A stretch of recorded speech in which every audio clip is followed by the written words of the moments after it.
The wind cut like a blade through the frozen mountains of California as a man drove along a road almost invisible beneath layers of ice. Every curve required courage, every mile felt like a battle against winter itself. Still, he didn't turn back. There was an unrest in his heart, an urgency he couldn't explain, as if something greater was guiding him forward. His name was Christopher, the owner of a small resort hidden in the mountains near Lake Edison. The winter had been long, harsh, and relentless. Few people dared to enter that region during this season. Yet that day, he felt he needed to get there without delay. Days earlier, news had spread about a missing woman in those mountains. Search teams worked tirelessly. Helicopters flew over frozen valleys. Volunteers risked dangerous trails. Time passed, and the silence of the snow seemed to swallow what little hope remained. When Christopher arrived at the property, everything looked as expected. Isolated, silent, covered in white.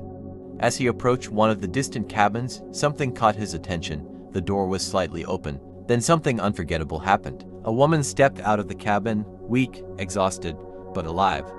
She didn't explain anything at first. She didn't ask questions.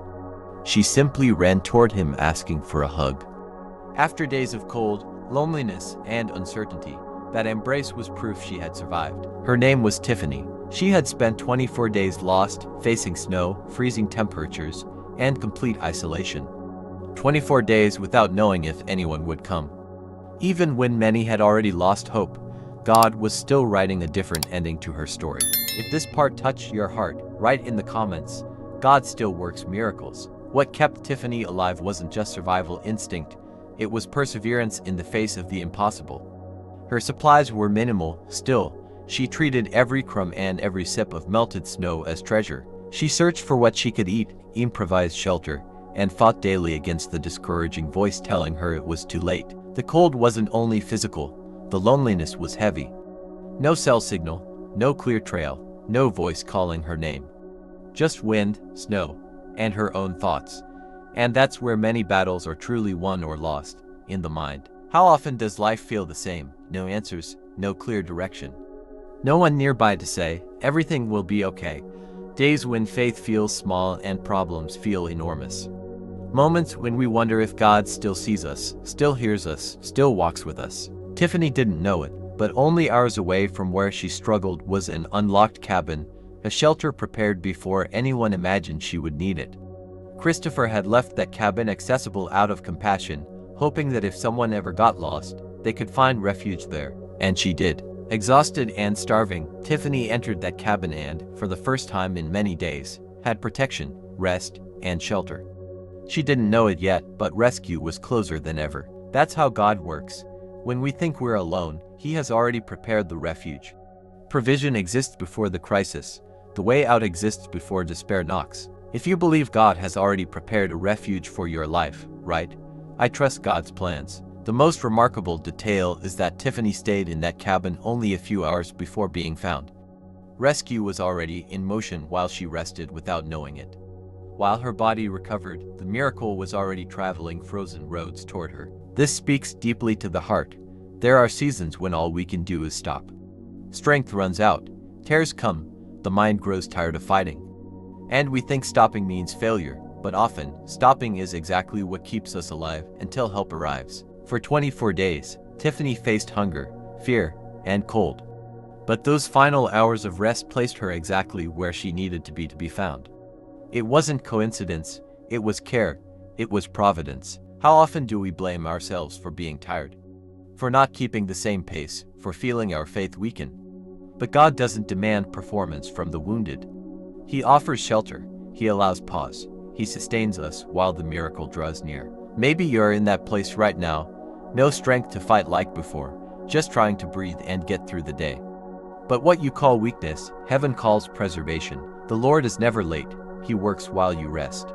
He moves while you whisper prayers. The miracle doesn't always require you to climb another mountain, sometimes it comes to you. If you believe God is caring for you even while you rest, right?